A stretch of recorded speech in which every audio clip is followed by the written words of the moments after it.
Salut la team, revenons sur la série Star Wars Andor car tout le monde se pose la même question, mais bordel, qu'est-ce que Cassian est en train de construire en prison? Puis, par la suite, j'aborde comment tout ce travail mènera l'Empire à sa perte. Et on en parle dès maintenant dans cette vidéo, et n'oubliez pas de liker et de commenter. Let's go!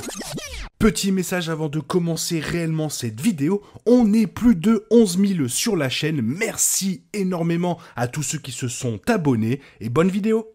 Cassian Andor et les autres prisonniers de Narkina 5 sont chargés de fabriquer quelque chose pour l'Empire, mais ce qu'ils construisent exactement dans la prison reste un mystère. L'épisode 8 a introduit un changement radical dans la vie de Cassian, car il a été emprisonné par l'Empire et envoyé à Narkina 5 pour purger une peine de plusieurs années. Cette prison est très différente de la plupart, car les prisonniers sont gardés dans un environnement propre, sans contrainte, mais avec la menace constante d'être électrocuté par les pieds. Cassian et ses codétenus du camp de travail impérial passent également chaque jour à faire du travail forcé où ils s'affrontent pour construire des objets mystérieux. L'épisode 9 continue de mettre en lumière le travail que font Cassian et les autres prisonniers et la détérioration des conditions de vie. Malgré que la série montre à plusieurs reprises les prisonniers construisant le même objet encore et encore, il n'y a aucune clarté sur ce qui est exactement créé sur Narkina 5. Le contexte de la tâche indique que l'Empire a besoin de beaucoup de tout ce qui est construit dans cette prison. Plusieurs étages et salles, chacun contenant plusieurs équipes, sont tous responsables de la construction quotidienne de quantités massives du même objet en forme d'étoile à 6 côtés. Sur la base du canon établi de Star Wars, il existe quelques suggestions populaires pour ce que Cassian et ses compagnons sont en train de construire dans cette prison. Une suggestion est que cela pourrait être des droïdes sondes impériaux. Ces types de droïdes sont couramment utilisés par l'Empire pour explorer l'espace et pour la surveillance. La fréquence à laquelle les droïdes sondes sont utilisés en ferait un concurrent plus que sérieux pour ce qui est construit sur place. Le problème avec la théorie selon laquelle les prisonniers d'Andor fabriquent des droïdes sondes impériaux est leur taille.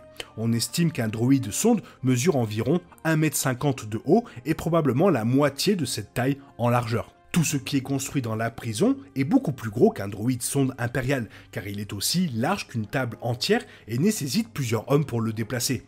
La forme de l'objet ne correspond pas non plus parfaitement au droïde sonde, car la forme en étoile à 6 côtés devrait être considérablement modifiée car la fabrication continuait à fabriquer quelque chose qui ressemblait à un droïde. Si les prisonniers d'Andor construisent un type de droïde, cela semblerait être un tout nouvel ajout à la franchise plutôt que quelque chose que l'on connaît.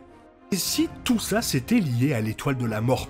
Il y a de fortes chances que la prison construise des pièces pour l'étoile de la mort. La saison 1 de l'émission se déroule en 5 BBY, soit quelques années avant que la plus grande arme de l'Empire ne devienne opérationnelle. Cela signifie que l'Empire devrait être en train de construire l'étoile de la mort quand la série a lieu. En raison du secret du projet, il serait donc logique que l'Empire fasse travailler des prisonniers pour construire secrètement diverses pièces. Les parties de Narkina 5 pourraient alors être réalisées en secret pour ne pas alerter les critiques de l'empereur Palpatine sur son plan directeur. Pendant ce temps, la taille massive de l'étoile de la mort pourrait expliquer pourquoi tant de pièces sont construites. L'idée que ce qu'ils construisent dans la prison étant des pièces de l'étoile de la mort ajouterait une autre couche de tragédie à l'histoire de Cassian, étant donné que l'étoile de la mort, détruisant Scarif, provoquant la mort de Cassian, est vue dans Rogue One, donc la série révélera qu'il a contribué à sa propre mort si cette théorie est correcte. Si Cassian mourant pour sauver la galaxie n'était pas assez triste pour certains téléspectateurs, savoir qu'il a aidé à fabriquer des pièces pour construire l'arme qui a tué augmenterait la tragédie de sa disparition. Si les prisonniers d'Andor ne construisent pas de droïdes sondes ou de pièces pour l'étoile de la mort, il y a encore quelques autres possibilités. En regardant l'Empire et les ressources qu'ils utilisent le plus, la prison pourrait construire des pièces pour un autre type d'armes. Les TIE Fighters, les AT-AT ou les Star Destroyers pourraient tous être des réponses potentielles à ce que les prisonniers sont en train de construire. Les éléments présentés dans la série pourraient être des pièces jointes pour les ailes des TIE Fighters. Ils pourraient également faire partie d'un AT-AT comme leurs pieds massifs. Il est également possible que la prison d'Andor fabrique des pièces pour le Star Destroyer. Chacune de ces options aurait du sens pour faire partie d'une chaîne de production de masse dont la prison peut faire partie. Ce ne sont là que quelques-unes des autres options qui existent compte tenu de la fréquence à laquelle la série a montré les objets et le processus de leur construction, il serait surprenant que la série ne donne pas de réponse. Que les articles soient l'une des possibilités mentionnées ou quelque chose d'autre, tout cela reste à voir.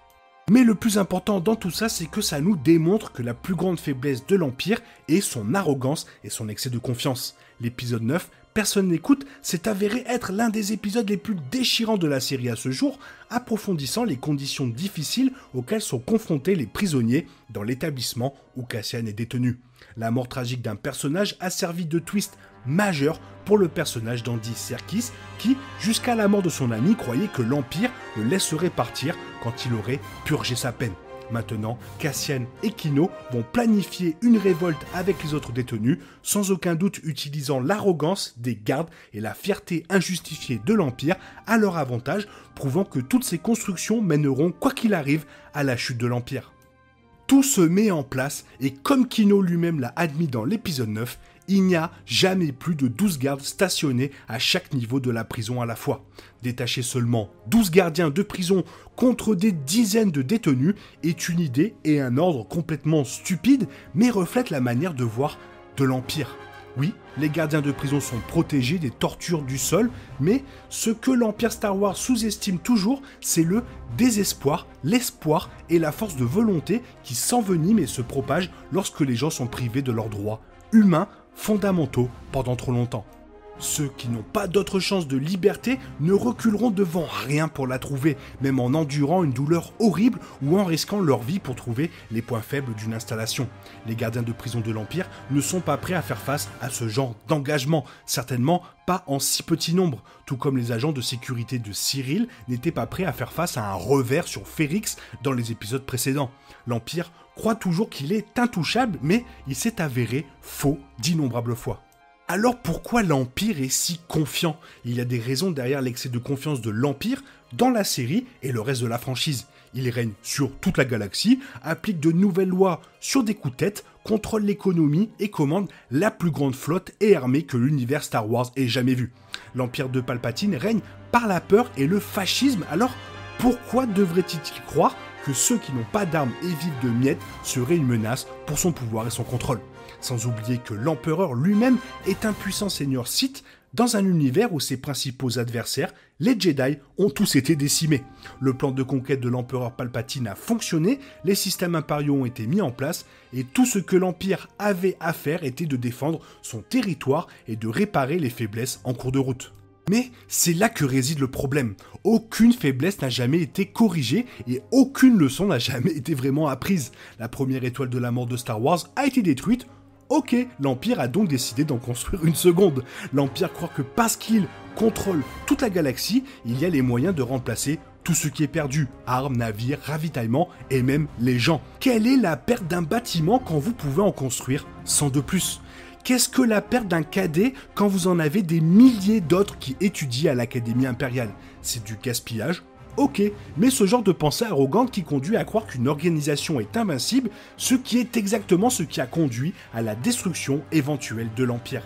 L'excès de confiance et l'arrogance de l'Empire sont la raison pour laquelle ils ont tout perdu. La chance et l'optimisme ont joué un grand rôle dans la victoire de l'Alliance rebelle au fil du temps, mais cela est également dû aux défauts de l'Empire.